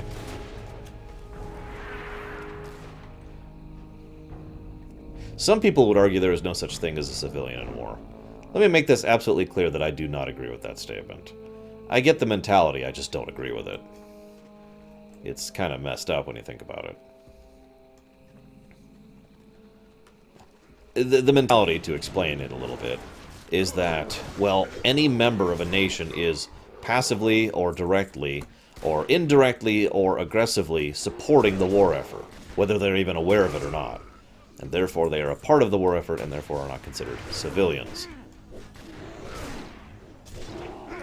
Not really, Carlos. Carleris, excuse me, I actually had that correct, and I completely screwed it up. It was a retcon. I suppose... Oh, you're not asking my opinion. Okay, yeah, I'll go ahead and explain this. So, when they first went to Outland, it was actually kind of a big deal that Outland was still there at all. Because everyone assumed Draenor was completely and utterly destroyed by the devastation that Ner'zhul unleashed. So... everyone's like, oh my god, and they had to introduce the Draenei. And by had to, I mean they did. So, the thing is, Eridar have been around for a bit. So, the Eridar were introduced as the demons of the Burning Legion. In fact, they were basically introduced as the leaders of the Burning Legion. However, this was back when they were still kind of putting together what the Burning Legion actually was. To put it as bluntly as I can, Blizzard didn't actually plan it out all the way in advance. A fairly common thing amongst fiction. Most writers, most storytellers do not actually plan out everything in advance. They kind of make things up and then they realize, well, that doesn't actually fit and I could do more with it if I changed this and that's why retcons exist. So yes, it was absolutely a retcon. But as, so the original idea was that the Draenei were the broken looking people, like, our good friend Akama. And then they changed it and pulled in the retcon that that they were warped and twisted by the energies around them to form, the Broken. Now, this is a retcon. Let's make that 100% clear. But it doesn't bother me as much as some retcons, mostly because it actually makes sense. We have already seen that fell energies and fell interactions can affect different species in significant ways. We've seen fell orcs, we've seen fell elves, high elves, we've seen fell night elves in the form of satyrs. So seeing fell Draenei, well, actually, this is actually funny. We actually see two forms of fell Draenei: the kind who have submitted to fell and the kind who have been warped by it. My point is, it doesn't really contrast anything in the lore. It was just a change so that Draenei could look like Eridar, and then the playable race would not be the Broken, basically, or the Broken. There's also actually 3 layers of this. There's Draenei, Broken, and Lost Ones. Broken look like Akama. Lost Ones look much, much worse and much more degraded. They might as well be a completely different species at that point because of how degenerated they have become.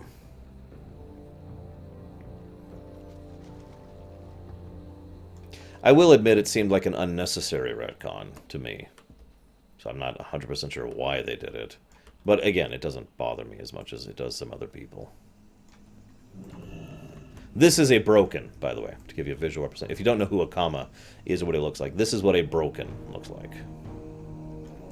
Must not give up. It still pains my heart to have asked you to do this, though I know there is no other way. You have saved us from holding on this terrible menace. See you. Blood. You have the crystals? Thank you, we are in your debt. So long. Ancred Avum is one of our uncorrupted brethren, with the other race known as the Draenei.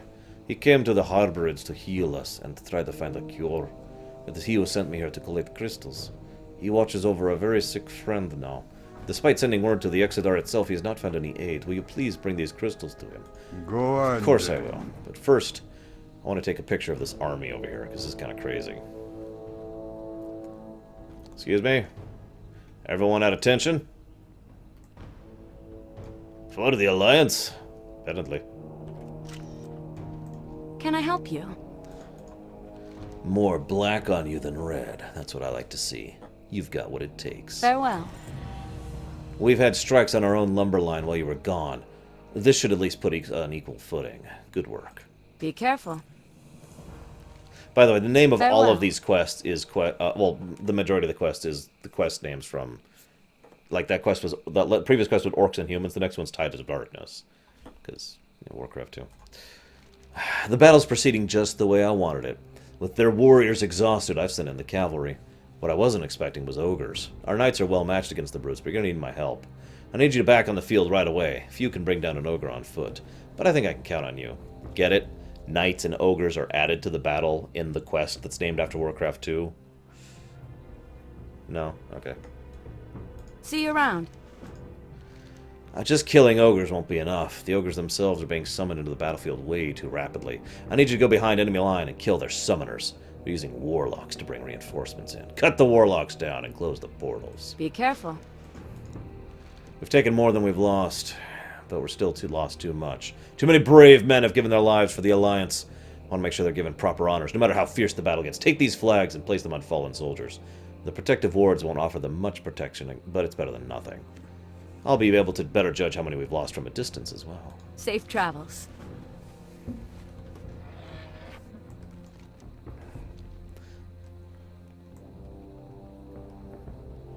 That is true, Meter Madeira.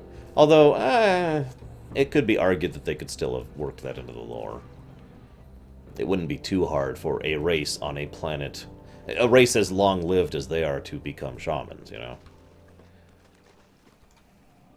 By the way, here's our reinforcements coming from our mages.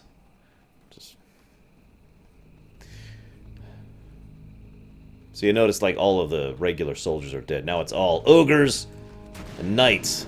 If you're not getting the other layer of this joke, by the way, back in Warcraft 2 competitive play, at least when I played it, I speak from a degree of amateur level, to be honest. But every time I ever played anything or watched any playthroughs or whatever of Warcraft 2, you know, PvP, basically, every single battle was ogres versus knights.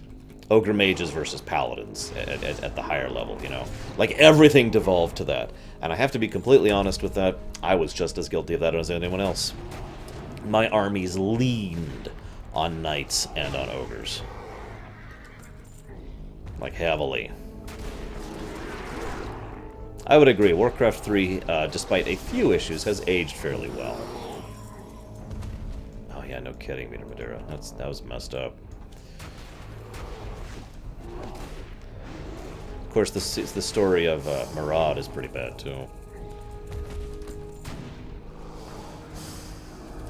Best part is we'll be seeing the story of Murad live on camera. In all its horror and all its glory.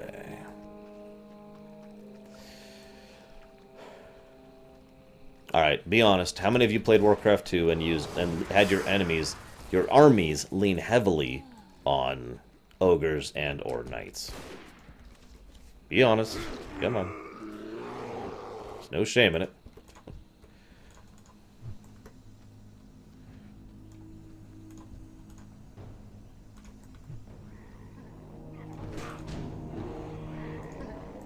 Whoops.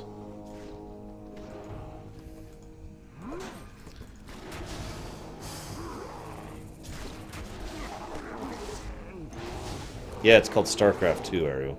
Zing! Seriously, though. I would love a proper remake of Warcraft 1 and Warcraft 2. Warcraft 3, I'm okay with not having one, because it's aged just fine.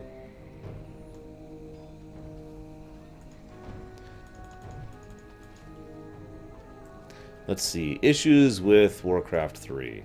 Well, the graphics are not the best, but mostly for the cutscenes. Basically, seeing the unit portraits is admittedly a little distracting. But I can always ignore graphics, especially since, overall, as weird as this sounds, I think the top-down graphics have aged pretty well. It's just when they zoom in for the cutscenes that it's kind of like, whoa. You know what I mean? Ogres were much better, we all know this, yes. So the top-down view graphics are fine, and have aged just fine, in my opinion. The fact that you could only grab a limited army at one time admittedly does bother me. Warcraft 3, though, also kind of gets around that issue more than other games do because of the limited food supply situation. I'm not sure I have any other actual issues. Oh, no, I do have one other issue with Warcraft 3. It is a little bit difficult to get Warcraft 3 running how I want it to on my machine. So it would be nice to have some proper Windows 7 support for it, instead of having to constantly use fan patches in order to make it run properly and smoothly. Excuse me. Hello. And that's about it, really. Like I said, I only have a few minor complaints with Warcraft 3. Not enough to warrant a full, proper remake. Going toe-to-toe with ogres is impressive. I'm glad our soldiers got you out there. Have a good one. Yay. Once again, well Safe done. travels. Thank you. See you around. Assault on Stonard. This is it! We made our final push into Stonard herself. I shouldn't have to remind anyone, but I'll say it anyway. We're not orcs, and we're not going to become them out of revenge or spite. Stonard will not be burned to the ground for us to dance on the ashes. Really? Hold your head high and strike down any orc that picks up a weapon. What about the peons we killed earlier? Be careful. Yes, I know, Arrow. They also patched D2 of all things. We know I may not be flattening Stonard into the dust, but I don't have to go there a second time. Gather any supplies you see. Without food, they won't have any fighters for more than a day. Have a good one.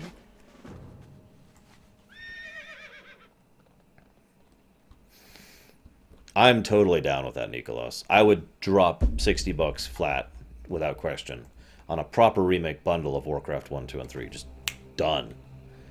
And they already have the engine to do it. StarCraft 2's engine is one of the most brilliantly designed engines I've seen in a long time.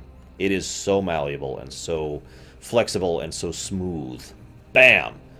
All they'd have to do... I shouldn't say that because there's a lot of meat to that. They would have to actually just remake the missions with the new canon in mind in StarCraft 2. And, you know, redo the new cutscenes and all that kind of stuff. If they wanted to go all out in a proper remake, making it a true remake... Could you imagine StarCraft 2-style cutscenes in Warcraft 1 and 2 and 3?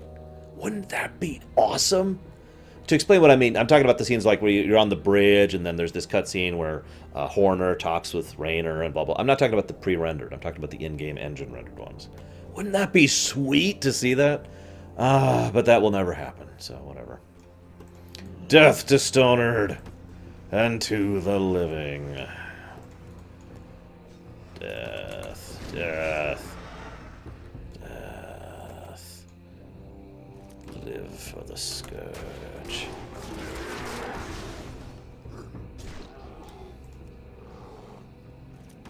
Like I said, wouldn't that be freaking awesome?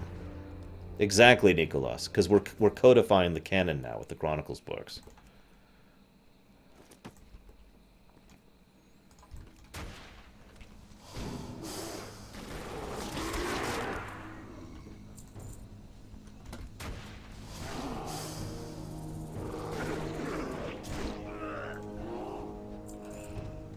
Hey, lava.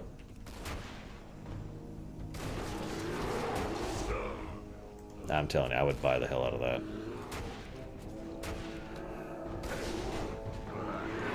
I like the Blood Elf just running around questing because of player layering. Oh no, the Blood Elf is fighting the Alliance here. Go, Blood Elf, defeat those filthy Alliance.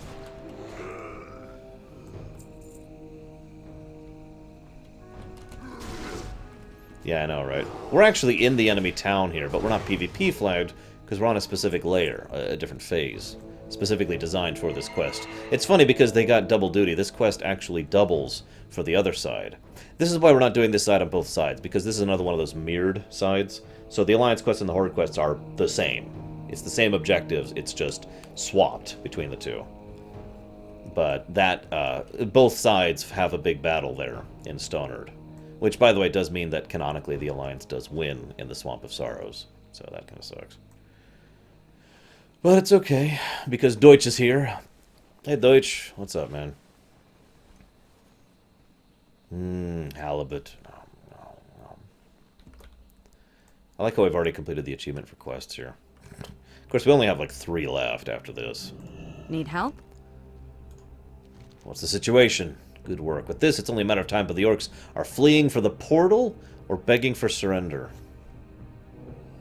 What's through the portal for them that you think is... I mean, what, they're going to go to Outland? And well, I guess they could go back to Nagrand.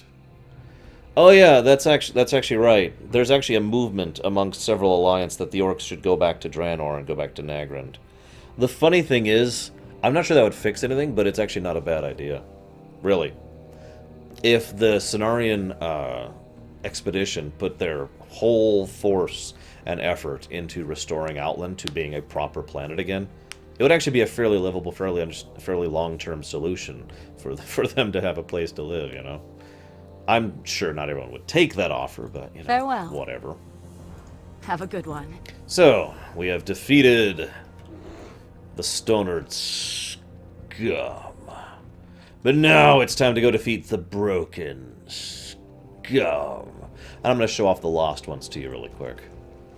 You might ask, what is Draenithist? It's actually funny. I'm not sure what it originally is. It was described in vanilla as being crystals from Draenor. Based on how it looks and the way it functions, I actually think they're nether crystals. And that's why they're so valuable to the Lost Ones and to the Broken, who are here on Azeroth. Back in vanilla, remember, the Dark Portal was closed, so all contact and connection with Outland was non-existent.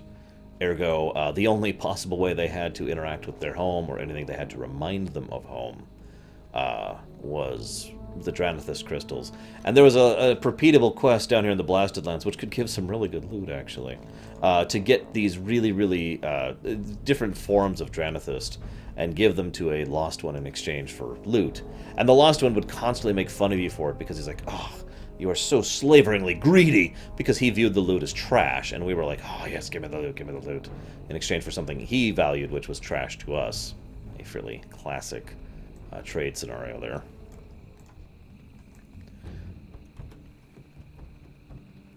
So you notice these are pretty much all broken. In fact, I think there's only 2 Draenei here.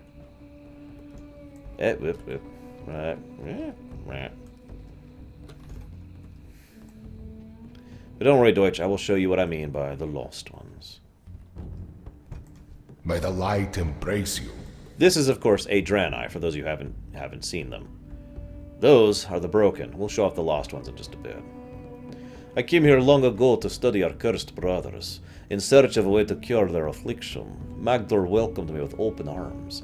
Living here, he became my closest friend, and now, before my eyes, he is dying. I thank you, Hunter. I'm afraid it may be too late, but I refuse to give up, even if the Exodar itself does not hear my cries. Be kind to those less fortunate. I have worked many years to try and cure the affliction of the broken. The foul energies that corrupt them did more than twist their bodies.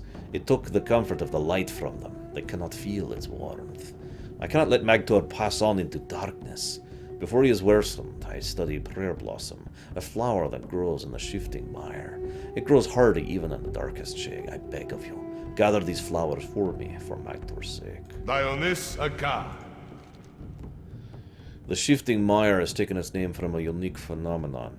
By some force, extremely fine silt will collect, a move of its own accord, traveling as if it's alive. I originally worried this was some corruptive force, but my studies have shown the opposite. Whatever energy invigorates this soil is positive in nature. It probably has nothing to do with the fact that there's emerald dragons around here. Good health, long life. And there's the blasted Blessings upon your family. we'll do later. So yeah, like I said, we've basically got like 3 quests left in this zone. Tomorrow we will be defeating the rest of the Eastern Kingdoms, and we will finally be done with the old Cataclysm quests. Isn't that amazing? You do not think it's amazing? Oh, very well. We will be definitively past halfway point at that point, though. Like, people keep asking, how much of the Lorerun do you think is left? The best answer I always gave was that we were about halfway done when we finished Kalimdor Well, we're about to finish the Eastern Kingdoms, so... It's going to slow down a little bit, though. A lot of the zones from now on are going to be fairly large zones, and a couple of them we're going to be doing on both sides. Nothing in Kata, though. None of the Kata zones we're going to be doing on both sides.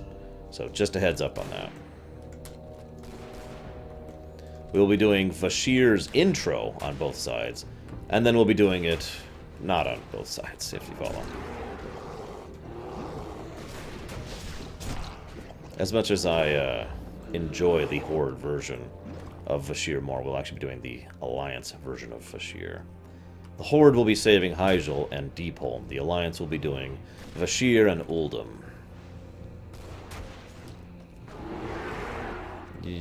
What do you mean, Lily? Question mark. You mean like tell you right now which I do on which? Is that what you mean?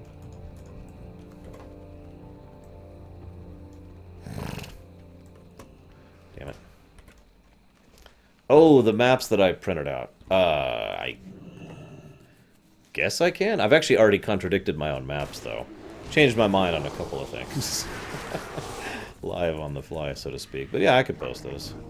That's easy enough. From here on out, it's actually going to be much, much simpler. Unfortunately, after Kata, one of the things that was complained about was not only how long Kata took to come out, but the fact that there was... how do I put this? Basically, the Horde... Okay, so you know the South Barons? Well, a lot of people complained about the South Barons because they didn't do both sides. Or to explain my point a little bit, and we talked about this back in South Barons, some people don't want the Horde and Alliance quests to be different. Some people think that they should be the same quest on both sides. Now, the legitimate reasoning there is they don't want to level a character on both sides just to see the whole story. The illegitimate reasoning there is... It's called illegitimate for a reason. I'm one of those people who is really, really in favor of both sides being different. A, because it encourages alts, which is a big thing and a good thing. B, because it varies the content up. So if I were to level in an alt, I might actually have a different, a different playthrough experience than I did previously. But I do understand that there are genuine, legitimate grievances against the concept. I mention this because, if you remember, one of the biggest trends about Kata is the fact that Blizzard listened to people who were complaining a lot.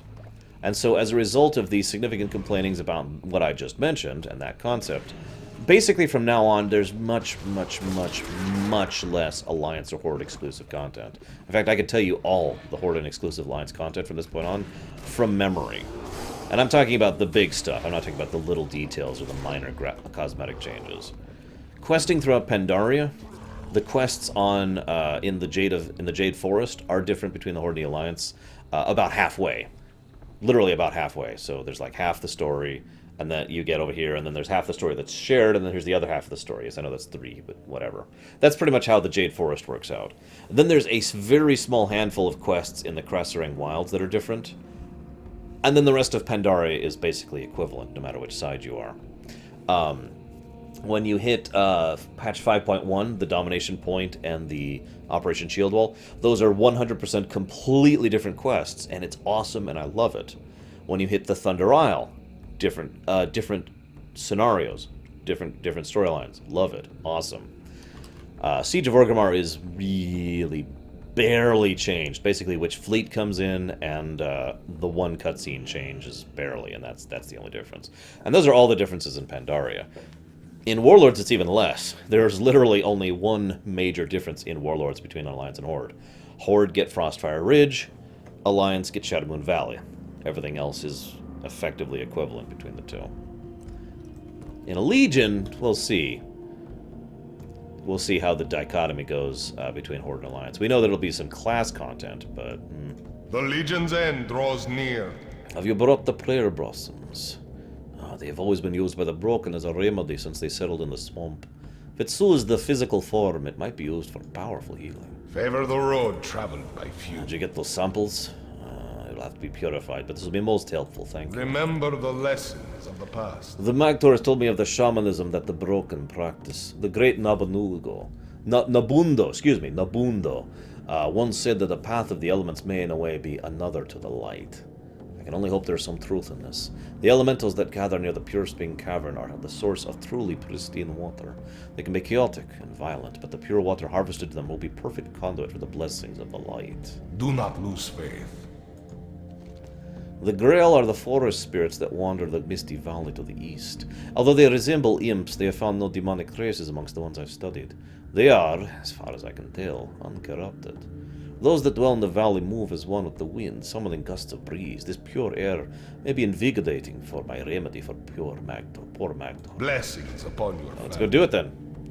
So, that would be cool, love it, dude. Ready for Legion spoilers? Legion spoilers. Legion spoilers. There are about to be Legion spoilers. Legion spoilers. Legion spoilers. La la la la.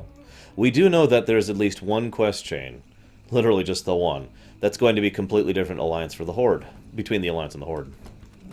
And that would be the quest chain involving Greymane deciding to randomly attack Sylvanas' forces. Because both sides of that chain are rather different, as you might imagine. Oh, by the way, I have a few more details about exactly how that attack goes down. It is exactly as I predicted. Sylvanas and Greymane were both, doing their own thing. Greymane was basically the military leader in the area, along with Admiral, I forget her name, also known as Admiral I Hate the Horde. I can't remember her name. She's the one who is in charge of the airship when we go to Pandaria. I can't remember her name right now. Anyways, so Admiral I Hate the Horde and Greymane are like, hey, there's the Horde down there. 1, 2, 3. Kill the Horde! The Horde have to respond to that attack, as you might imagine. Sylvanas does survive the attack. However, as a result of it, she basically becomes way more cautious and paranoid, and decides to formally stop helping the war effort against the Legion, because she's going to be too busy trying to hide and live. So, her name, Admiral Idiot. And I cannot remember her name, forgive me. Greymane's name is not Mr. Idiot either, no. Or is it? But yeah, so that's how that boils down. So at the very least, there will be some Horde and Alliance variants. Honestly, as weird as this sounds, I would rather they put variants in the classes than on the faction sides. Not only does that make more sense, but it fits more with the tone of where the story's going. However, I will also admit that, ironically, that is much less likely to happen. It's already difficult from a development perspective to create content that only 50% of your players will do.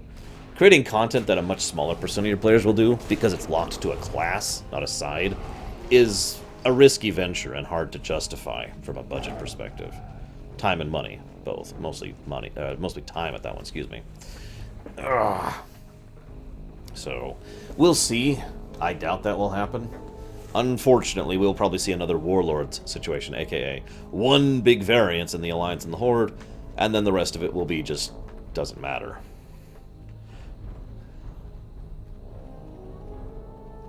So what are you gonna do, right? If only they had infinite time. Or something. Or maybe if it was just an RPG. You know? Just... Because it would be easier and cheaper to produce that kind of multiple content for an RPG than an MMO, but whatever. Good fortune. Have the elements given up their source? Oh, such clarity. Let us hope it will aid the poor Magdor. Favor the road traveled by few. Do you have the crystals? I can only hope this will lead to a cure. Thank you for bringing them to me. Dionys Akar. Magdor grows weaker by the second. My remedy is prepared. It must work. It must. You have done so much for both of us. I'd be honored if you stayed for what be Magdor's final moments. Be kind to those less fortunate. I do too, Meter Madura.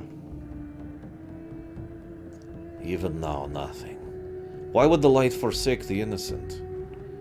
Some of us have spent decades meditating on this mystery, Evun. I do not wish the same fate on you.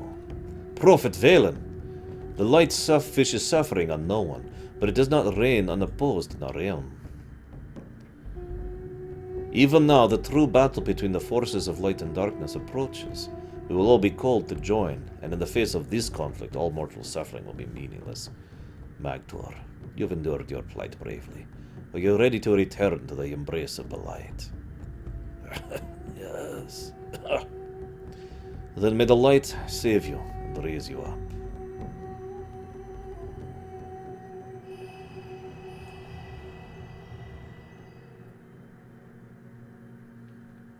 Remember, Avun, not all who wander are lost. Thank you, Prophet. You have given us both great comfort. I will continue my work in faith and memory of Magtur. Warm wishes to you. I am moved, Deutsch. Prophet Valen has been closely guarded seclusion. He dared not waste his energy on anything save preparing for the final confrontation, as he has foretold. Yet he came here in person to comfort a single dying soul. I must thank you as well for helping me make a last effort to comfort my friend. My research will continue, and I hope that Magtor will watch over me. Remember the lessons of the past. And ding 60.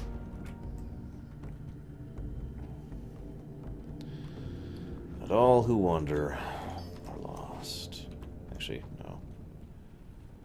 Oh god, no kidding, Jenkins. Valen would be the worst of the three by such a huge margin. Because he has a brain on his head. Not a brain for manipulation or warfare, just a brain. Yeah, thanks. Alright, we're gonna go ahead and cut this off, because we're done for the night. Yay! But tomorrow, it will be time to finish the Eastern The Naru Kingdoms have not forgotten us. once and for all. May your days be long.